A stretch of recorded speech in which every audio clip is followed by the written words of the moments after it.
नमस्कार दोस्तों और स्वागत है आपका 100% इंग्लिश के यूट्यूब चैनल पर। दोस्तों आज हम एक ऐसी पोयम के बारे में बात करने वाले हैं जो इंग्लिश लिटरेचर की दुनिया में एक एब्सोल्यूट मास्टरपीस मानी जाती है। हम बात कर रहे हैं द डैफोडिल्स की। अगर आपको पोएट्री का पिछला कोई भी बैकग्राउंड नहीं पता है तो बिल्कुल फिक्र मत कीजिए। हम इसको स्टेप बाय स्टेप तोड़कर समझेंगे ताकि आपको हर एक कॉन्सेप्ट क्रिस्टल क्लियर हो जाए।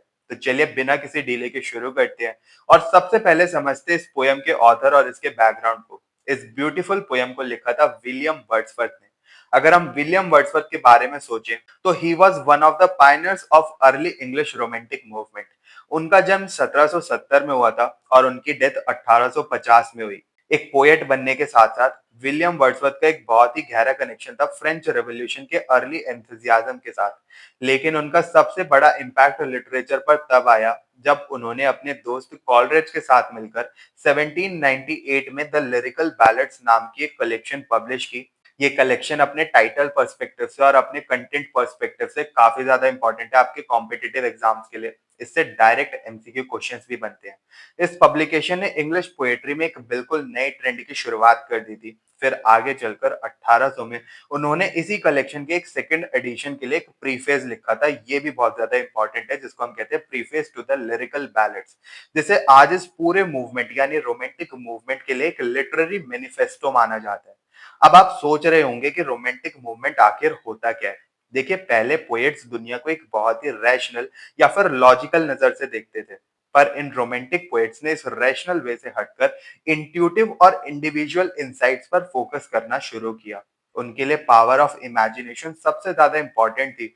विलियम वर्ड्सवर्थ का खुद का ये मानना था कि पोएट्री अचानक से निकलने वाले इमोशंस का एक भाव है, यानी कि the spontaneous overflow of powerful feelings. ये पर्टिकुलर स्टेटमेंट भी काफी इंपॉर्टेंट है, इसको मार्क कर लीजिएगा। और उनकी यही आइडियोलॉजी उनकी सारी ग्रेट पोएम्स में झलकती है, जैसे कि टिंटरनेबे, द प्रिल्यूड और ऑफ कोर्स हमारी आज की पोएम द डैफोडिल्स। तो आइए अब डायरेक्टली आते हैं हमारे आज के टेक्स्ट पर। ये पोएम आखिर लिखी कैसे गई? क्या ये सिर्फ एक इमेजिनरी स्टोरी है? जी नहीं, ये उनकी लाइफ का एक रियल एनेक्डोट है, यानी उनके साथ सच में ये घटा हुआ एक किस्सा है। ये उस वक्त की बात है जब विलियम वर्ड्सवर्थ लेक डिस्ट्रिक्ट में अकेले वॉक कर रहे थे। लेक डिस्ट्रिक्ट इंग्लैंड में एक बहुत ही खूबसूरत पिक्चर्सिक माउंटेनियस रीजन है। वहां वॉक करते हुए उन्हें अचानक से डेफोडिल्स का एक बहुत सारा झुंड नजर आया। मतलब एक जगह बहुत सारे फूल थे। Daffodils basically bright yellow flowers होते हैं जो इस रीजन में बहुत बड़ी मात्रा में पाए जाते थे। पर यहाँ एक कैच है, ये पोयम सिर्फ एक आम इंसान के प्लेजर या फिर डिलाइट की कहानी नहीं है जो उसने कुछ खूबसूरत फूलों को देखकर फील की, बल्कि विलियम वर्ड्सवर्थ इस डेलिकेट पोयम के थ्रू हमें एक डीपर नॉलेज देना चाहते हैं। ये नॉलेज है प्रोसेस ऑफ पोएटिक क्रिएशन के बारे में। इस पोयम में हम क्लियरली देखेंगे उनकी इमेजिनेशन कैसे काम करती है, कैसे उनके सीन्स नेचर की एक पिक्चर को अपने माइंड में कैप्चर करते हैं और फिर कैसे वो उस पिक्चर को एक rich perennial source of joy and inspiration में बदल देते हैं। ये पोयम इस बात का एक परफेक्ट एग्जाम्पल है कि कैसे एक पास्ट इमोशन को जब शांति में यानी ट्रैंक्विलिटी में बैठकर अच्छे से याद किया जाता है तो वो क्रिएटिवली फ्लो होकर ऐसी मास्टरपीस पोयम बन जाती है जिसको आज कई सालों बाद हमारे सिलेबस में इंक्लूड किया गया है। तो चलिए दोस्तों, जब हमने विलियम वर्ड्सवर्थ का बैकग्राउंड और इस पोयम का कंटेक्स्ट समझ लिया है तो चलिए डायरेक्टली डीप डाइव करते हैं इस टाइमलेस मास्टरपीस में। हम इस पोयम की हर एक लाइन को डिटेल में एनालाइज करेंगे ताकि आपको एक एक वर्ड का मीनिंग और उसके पीछे छुपा हुआ इमोशन अच्छे से समझ आ जाए। सो grab your notebooks and let's start the line by line analysis of the daffodils. Poem की शुरुआत एक बहुत ही अकेलेपन वाले नोट से होती है। विलियम वर्ड्सवर्थ लिखते हैं, I wandered lonely as a cloud that floats on high over vales and hills. इन पहली दो लाइंस में पोएट अपने आप को एक अकेले बादल, एक क्लाउड से कंपेयर कर रहे हैं जो घाटियों यानी वेल्स और पहाड़ियों यानी हिल्स के ऊपर बिना किसी डायरेक्शन के घूम रहा है। यहाँ क्लाउड का मूवमेंट एक डेसोलेशन, अनसर्टेनिटी और लोनलीनेस का मूड सजेस्ट करता है। पोएट बिल्कुल एमलेसली वॉन्डर कर रहे हैं, ये इस बात को दर्शाता है। लेकिन अचानक से ये सैड और अकेला मूड ब्रेक होता है अगली लाइंस के अंदर। When all at once I saw a crowd, a host of golden daffodils. All at once यानी अचानक से उनका इंडिफरेंस टूट जाता है जब उनकी नजर गोल्डन डैफोडिल्स के एक बहुत बड़े झुंड पर पड़ती है। यहाँ ध्यान देने वाली बात ये है कि पहले वो इन फूलों को एक क्राउड, एक भीड़ कहते हैं जिसमें कोई ऑर्डर नहीं होता। लेकिन अगले ही सेकंड में उनका क्रिएटिव प्रोसेस शुरू हो जाता है और वो उन्हें अ होस्ट बुलाते हैं, जैसे कि अ होस्ट ऑफ एंजल्स। ये आम येलो फूल उनकी इमेजिनेशन की वजह से अब गोल्डन बन चुके हैं। Besides the lake, beneath the trees, fluttering and dancing in the breeze, William Wordsworth अपनी एक्यूरेसी के लिए जाने जाते हैं। डेफोडिल्स को ग्रो करने के लिए पानी और शेड चाहिए होता है, इसलिए उन्होंने एग्जैक्टली बताया कि फूल लेक के किनारे उन ट्रीज के नीचे थे। हवा चल रही थी और फूल ऐसे हिल रहे थे जैसे कि वो डांस कर रहे हो। यहाँ ब्रीज एक बहुत ही सिग्निफिकेंट वर्ड है। विलियम वर्ड्सवर्थ की पोएट्री में ब्रीज अक्सर क्रिएटिव इंस्पिरेशन को रिप्रेजेंट करती है, जो पोएट की इमेजिनेशन को जगाती है। अगला स्टैंजा डैफोडिल्स को एक ग्रैंड यूनिवर्सल स्केल पर ले जाता है। Continuous as the star that shine and twinkle on the Milky वे।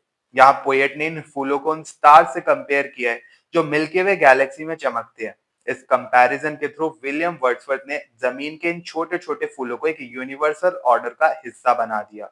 जैसे आसमान में तारे लगातार चमकते हैं, वैसे ही जमीन पर ये डेफोडिल्स एक कंटिन्यूअस लाइन में खिले हुए हैं। They stretched in never ending line along the margin of a bay. ये डेफोडिल्स लेक यानी बे के किनारे ऐसे लाइन में फैले हुए हैं जिसका कोई अंत नहीं है, जिसका कोई एंड नजर नहीं आ रहा है। उनका शेयर नंबर पोएट को कंप्लीटली मेस्मराइज कर देता है। 10 saw I at a glance, tossing there in sprightly dance। एक ही झलक में उन्होंने हजारों फूल देख लिए। मतलब आप समझ रहे होंगे उन्होंने 10 फूल देखे। ये एक रेफरेंस है 10,000 saw I at a glance का। तो एक ही झलक में उन्होंने हजारों फूल देखे, 10 या हजारों फूल देखे। और ये सभी फूल खुशी से अपने सिर, अपने हेड्स हिला रहे थे और एक स्प्राइटली यानी एनर्जेटिक और लाइवली डांस कर रहे थे। ये लाइफ और जॉय से भरा हुआ नजारा पोएट के अकेले दिल को एक अलग ही स्टेट ऑफ ब्लेस में ले जाता है। The waves beside them danced, but they outdid the sparkling waves in glee। Lake की पानी की लहरें भी हवा की वजह से डांस कर रही हैं और चमक रही हैं, लेकिन डेफोडिल्स का डांस उन स्पार्कलिंग वेव से कहीं ज्यादा बेहतर है, क्योंकि उसमें एक ग्ली है। विलियम वर्ड्सवर्थ की पोएम में ग्ली भी एक बहुत ही इंपॉर्टेंट वर्ड है, जो क्रिएटिव एक्टिविटी की खुशी, उसकी जॉय को डिस्क्राइब करने के लिए यूज किया जाता है।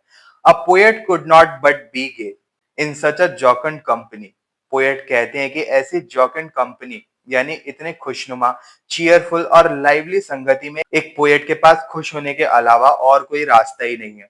जो इंसान पोएम की शुरुआत में बिल्कुल अकेला था, एक क्लाउड की तरह वॉन्डर कर रहा था, वो अब इन फूलों की दोस्ती में कंप्लीटली खुश हो चुका है, कंप्लीटली खो चुका है। I gazed and gazed but little thought what wealth the show to me had brought. ध्यान दीजिए, उन्होंने गेज्ड वर्ड को रिपीट किया है। गेज करने का मतलब होता है बिना पलक झपकाए गहराई से देखना। यहाँ ये सिर्फ एक फिजिकली देखना नहीं है, बल्कि ये माइंड का एक एक्ट है। इसमें परसेप्शन और क्रिएशन दोनों शामिल है। उस वक्त उन्होंने इस बारे में ज्यादा नहीं सोचा कि ये खूबसूरत नजारा उनके लिए आगे चलकर कितनी बड़ी वेल्थ या फिर आत्मिक दौलत लेकर आएगा। अब आते हैं हमारे आखिरी स्टैंजा पर। ये आखिरी स्टैंजा इस पोयम का सबसे इंपॉर्टेंट हिस्सा है, क्योंकि ये विलियम वर्ड्सवर्थ की पोएटिक थ्योरी का प्रैक्टिकल प्रूफ देता है। ये स्टैंजा फ्यूचर में सेट है। For oft when on my couch I lie in vacant और इन पेंसिव मूड। पोएट बताते हैं कि अक्सर यानी कि ऑफ्ट जब वो अपने घर के काउच पर अकेले लेटे होते हैं और उनका दिमाग खाली यानी कि वेकेंट या फिर थोड़ा सा सैड और डीप थॉट्स में होता है, तब अचानक से एक जादू होता है, एक मैजिक होता है। दे flash upon the inward I which is the bliss of solitude. वो डेफोडिल्स का खूबसूरत नजारा अचानक उनकी इनवर्ड आई यानी इमेजिनेशन की आंख के सामने चमक उठता है, और ये इमेजिनेशन की पावर ही उनके अकेलेपन को एक आशीर्वाद यानी ब्लिस ऑफ सॉलिट्यूड में बदल देती है। जो लोनलीनेस पोयम के स्टार्ट में एक सैडनेस थी, वो अब एक पीसफुल और क्रिएटिव सॉलिट्यूड बन चुकी है।